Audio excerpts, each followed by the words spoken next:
Hello, beautiful Pisces. In a minute, I'm going to start your reading for the week, but I'm going to give you this right at the beginning. The giveaway is the takeaway this week. So come on in and let's dig into that. Hello, beautiful Pisces, and welcome to your weekly read. We're doing the week of the 20th to the 26th of April. Yes, we are.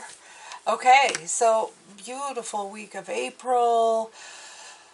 Oh, spring is here. I'm just taking a big long stretch here because that's what I'm feeling, a stretch.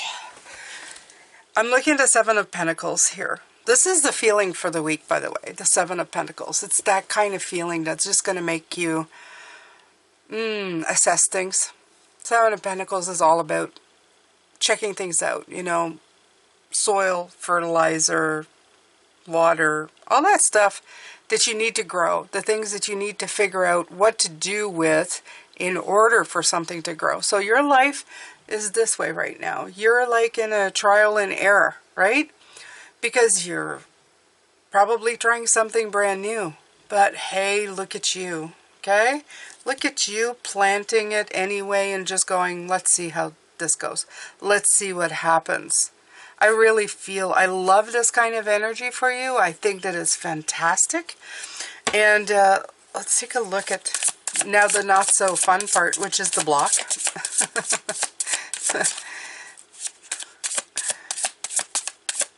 Now that you're in a good space, let's find out what puts you in a bad space, right?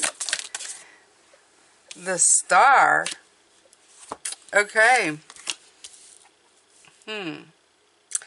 Well, if I look at this card, it looks like there's a lot of water coming in. And a lot of sun.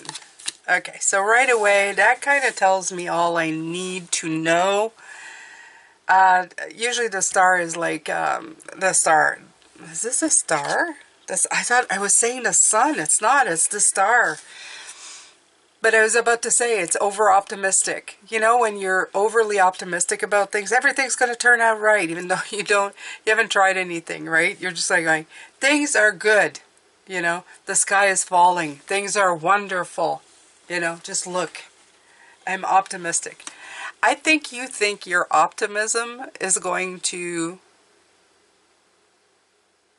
This is the way I feel. You're in the middle of trying to figure things out, but you're trying to stay optimistic, right? We do it all the time. We're doing something, we're not too sure how it's going to turn out or if it's going to turn out great, and we get really optimistic, right? And in this case, the sun and the waves here make me feel like you're over-watering and over-sunning your plan. And both will kill the plant, okay? So over-optimism might be your block, or you might think that if you're overly optimistic, you're going to kill the idea. Murphy's Law. That's the exact thing. That's what I was thinking. You know, you're going, I'm hoping for the best, but I'm waiting for the other shoe to drop. This might be the block. This is when you think I'm going to over sun, over water, or it could be that you are doing those things. So there's two sides to this, okay? Whatever way that's coming in for you, just pay attention to it. There's a little nagging feeling in the back of you going, what I just said, right? You're going, I'm looking forward, I'm going to plant this, I'm going to put this and all this. And there's a feeling either of, it's going to work, it's going to work, it's going to work. And this is over-optimism. Or you're afraid that you're hoping that it's going to be good, but somewhere in the back of your head's going, you're hoping too much. The other shoe's going to drop. Something like that, okay? So either or, just pay attention to that. Because it's your mind doing stuff to you while you're trying to get something done, which is a real pain in the butt. It is just, what the hell is this, okay? So what are we doing? The crown, the ground, the crown and the ground? Let's do the crown and the ground. Let's do the crown first. I never do the crown first. Yeah, we have the Spirit of Swords, which is the Queen of Swords. What you have working for you is a very, very, very smart queen. She is like the shiznit. Okay? She is the thing. She's got strength of character. She's very independent. Okay? She's intelligent. She's truthful. She clearly communicates. She's very self-aware. She's a teacher. But, however, she can be very critical of her own thoughts. This is what I was talking about, right? She's like sitting there, like laying the entire world. But you know, when you're planting something, a lot of it is love and care. And the Queen of Swords, while beautiful and smart and everything, she has a beautiful heart, but it's probably in all of the queens the one who's got it less on display. Okay? So you have to keep that in mind. She's very, very wise, but she can cut her own thoughts, okay? And because she's the feminine of the energy, I'd say she just sits with that, right? And thinks about it, while the king is one who looks above and sees, like, beyond all of this stuff and just, you know, puts it into action. She is more of the receiving of the thoughts, okay? So, not the page. She is very smart. She knows you over water, not good. You over sun, not good. But she brings in those thoughts that bring in the block. So just keep her very aware and let her, like, use her wisdom, because she's very smart. She's got master energy. She's very smart. She can give you lots. So what's at the ground?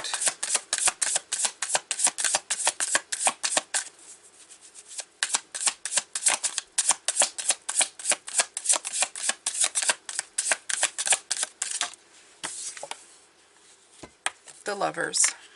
Nice. It's one of my favorite cards in this deck. Look at that. He is waiting for me with his heart. Okay. The ground. It's a commitment to contentment, to feeling good, to harmony, to committing to your well-being, your happiness, without fear. Okay, it's when your heart and your head get united. This is the part where I told you that the heart, you need a heart here. This is where you're going to find it, in your ground, which is kind of funny, but no, it makes sense. I kind of like it because the top and the bottom are now kind of, they're working together. The energy's like getting balanced out. Really like that. Yeah, and you can see it. Look, it's going up like this, like almost like it's going from your ground to your crown. Look at that, your ground to your crown, and your heart's in the middle where it's supposed to be. I was supposed to say it's not in your root chakra. It's not. But this is you start from here, and it's kind of going in to the top, to your crown, to your mind. Okay, I love that. So you got heart and mind on the same page. That's really good. Yep. Okay, so let's look at the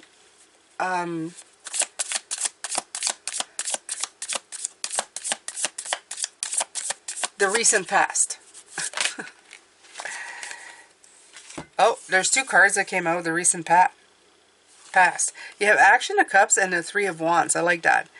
You were spurred into action. Something really, like, this is the drama level to me. The Action of Cups is the Knight of Cups. That's like that spur of, I love you, and I give you a letter and bring you flowers and proclaim my love. It's that kind of energy, right? So you've got that kind of heart energy that kind of spurred you on, and you took the first steps. I really like that. You got on the boat. You did. You got on it, and you said, let's go. Let's do this. Okay? So right away, heart energy, a lot of love, a lot of wanting to do that. That's happened. Maybe just as recently as last week or recently as last 6 months. But it's happening. Okay? You got spurred on and you're going, yes, let's bring it. Now let's see what's coming up in your future. Ooh, I'm doing some fortune telling right now.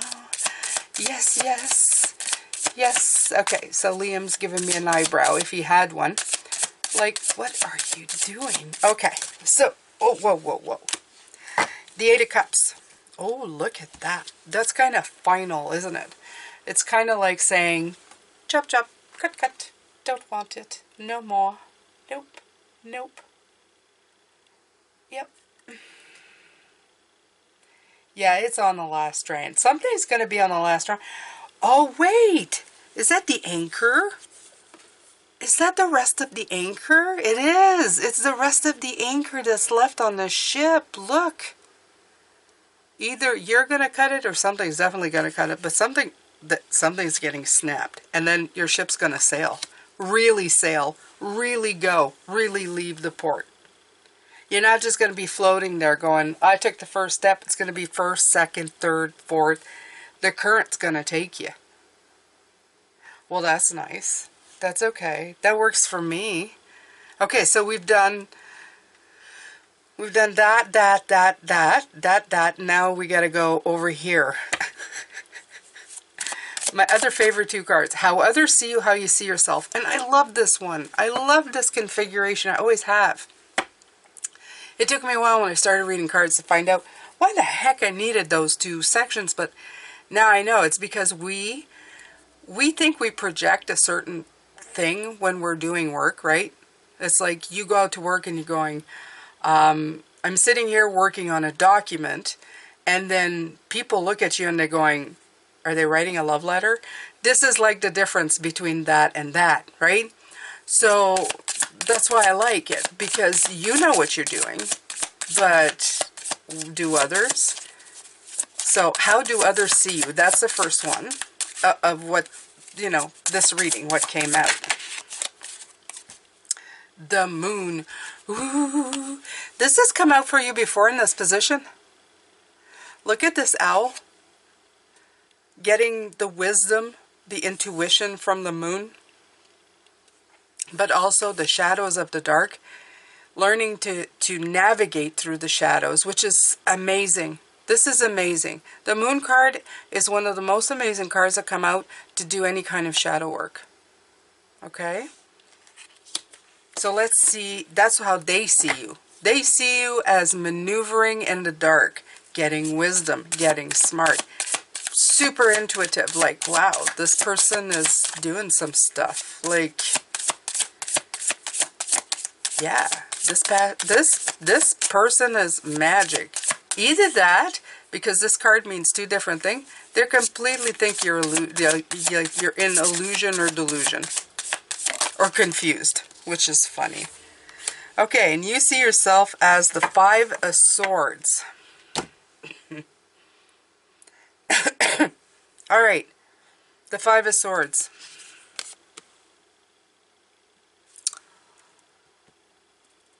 I always love this card so much because it's like a hollow victory, right? You feel yourself going through this change, okay? It's doing a lot. It's doing a lot to you. Like, right now, me too. I'm going through a lot of stuff, right? And although I know that the colors of this, like there's the color of that cup, right? It's kind of telling me you are winning. I look around sometimes and wonder what cost is this feeling like? Like what? My body right now feels like this part. My soul feels like this part. And I know this is going to change. The whole point for my soul to do this is so that this barren part can start growing again. But sometimes you got to rip everything out. We'll start with the first card again, right? You got to replant after.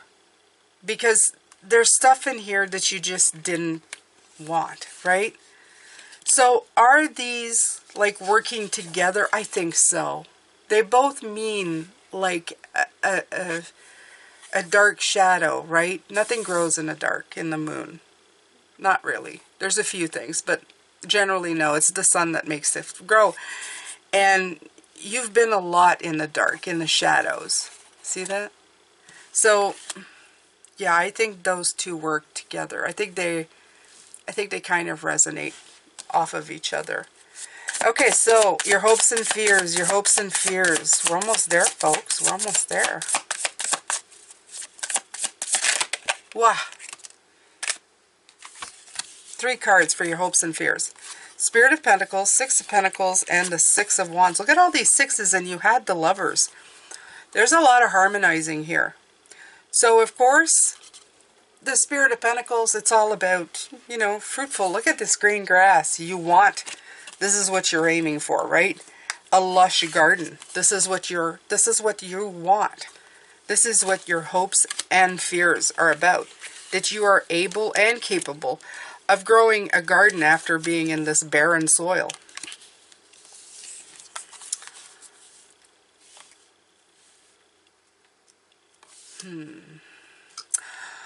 I feel that somehow these 6s are at odds, though. It'll be like a difference between giving and taking. This is a give and take card, but in this case, you see it the heart space and receiving, right?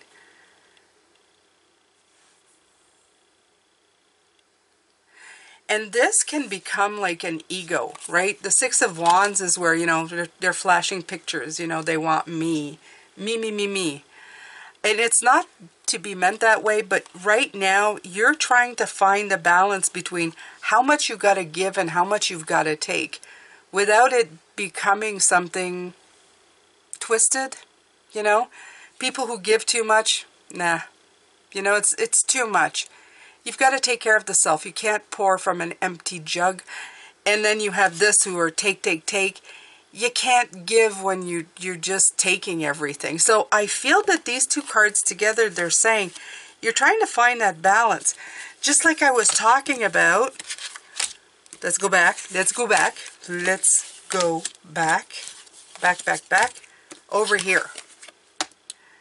You don't want to give too much, but you don't want to take away too much. If there's not enough water and sun, not growing. Too much water and sun, not growing.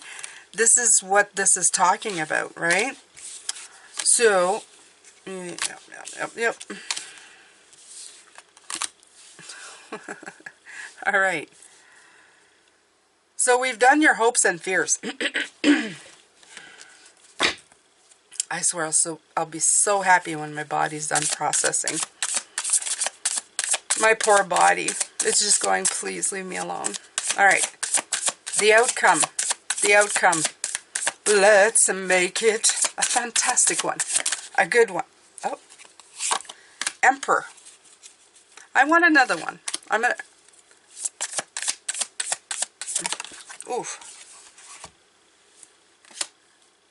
And the 5 of Cups. Maybe I should have not asked for another one. All right. So, the 5 of Cups.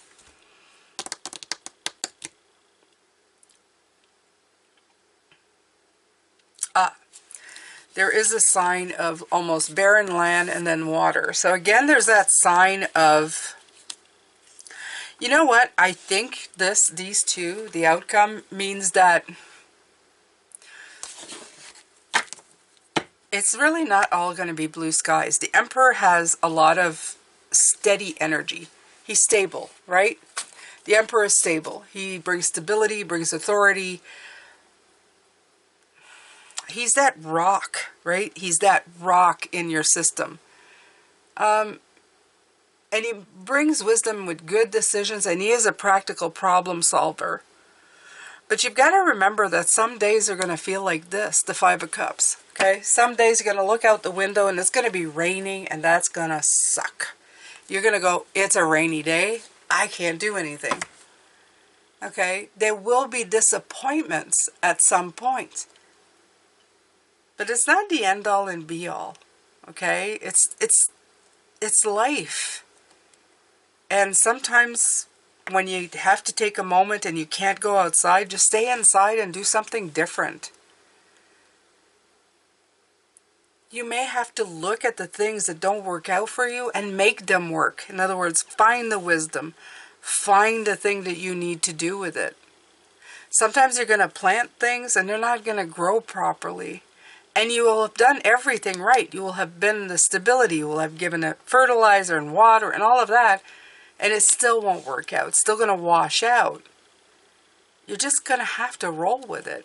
You're really going to have to work with that energy and figure out what's going on. And not let it, I don't know, kind of destroy you or I don't know, make you feel like you've completely failed, right? All right, so let's take a card here. Let's see. Oh, yes. I have this deck out. Is it the Sacred Shaman Oracle? I think so. Or the Shaman's Oracle. Let me see. Mystical Shaman's Oracle. All right.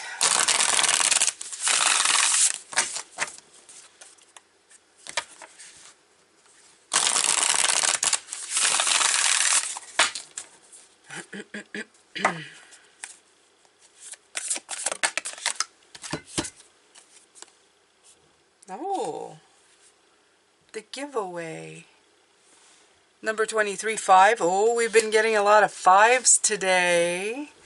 A lot of 5s. So some of you some of you, not the people who usually are here, but the new people might go, that doesn't look like a cross. No, it does not. Okay. The giveaway is the gift you offer to life without attachment, without expecting anything back. You can only give what's truly yours, a smile, a nod of encouragement, a gentle touch, a kind word. This is not giving to others what you no longer want, like the sweater that no longer fits, but gifting that which is most precious, your authentic love and genuine feelings. Okay, so the invitation, they say, make a list of 10 people and things for which you are grateful. Connect with the feeling of gratitude. The giveaway comes to ask you to feel the same gratitude without needing anything or anyone to inspire it, and to share this gratitude with those you meet. As you offer thanks, your heart opens and you start realizing how much life has given you. You heal your feelings of scarcity and open yourself up to abundance that surrounds you. The giveaway invites you to be in the flow of life as you give freely and receive freely. Okay? So what I feel that comes with this card and with the definition that they give, here's what I think.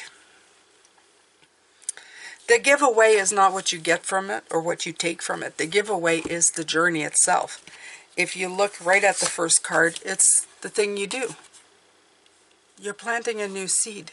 It's the happiness you feel, not what it's going to bring back, what you're feeling right now in the present moment.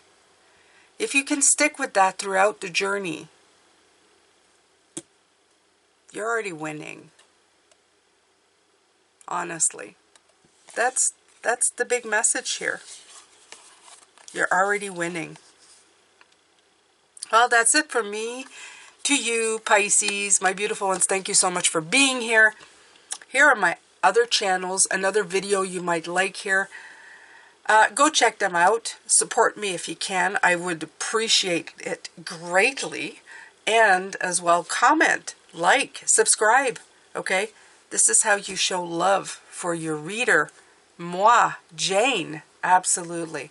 Take good care of yourself. And I will see you in the next reading for this channel, which will be Tuesday. Bye for now.